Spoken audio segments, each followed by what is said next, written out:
Serangan balasan alias balas dendam atas kematian tokoh OPM netizen Anombe yang disampaikan juru bicara Sebi Sambon benar-benar terjadi. Dua personal Satgas Operasi Damai Kartens menjadi korban penembakan oleh OPM di Puncak Jaya, Papua Tengah, Kamis 15 Mei 2025. Dua personel kepolisian atas nama Bribda Dedi Tambunan dan Barada Raimund Rere itu pun tak tertolong dan dinyatakan gugur. Penembakan ini sebagai aksi balasan kelompok separatis bersenjata atas operasi penindakan TNI yang menewaskan Bumiwalo Enombe di Kampung Kalom, Distrik Ilamburame, di Puncak Jaya pekan lalu.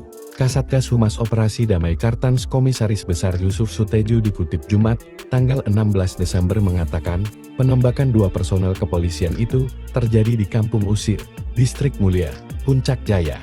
Pelaku penembakan menggunakan sepeda motor jenis SRF yang diduga milik dari anggota KKB Bumiwalo yang tewas dalam penindakan oleh TNI akhir pekan lalu, kata Kombes Yusuf melalui siaran pers, Jumat 16 Mei 2025. Operasi Damai Kartens mengidentifikasi para pelaku penembakan dua anggota kepolisian itu sebagai bawahan dari Tranus Enombe.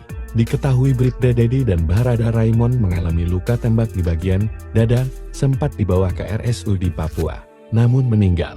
Penembakan tersebut terjadi ketika dua personal aktif Satgas Operasi Damai Kartens itu sedang mengendarai sepeda motor di sekitar Kampung Usir, ujar Kombes Yusuf. Satgas Operasi Damai Kartens sudah berada di lokasi melakukan pengejaran terhadap para pelaku penembakan.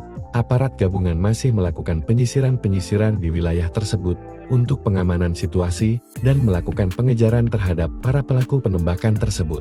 Sebelumnya, Sebi Sambon sudah menyatakan OPM menyebarkan sniper dan petembak jitu di wilayah zona merah di Papua dan melakukan serangan balasan atas kematian Bumiwalo.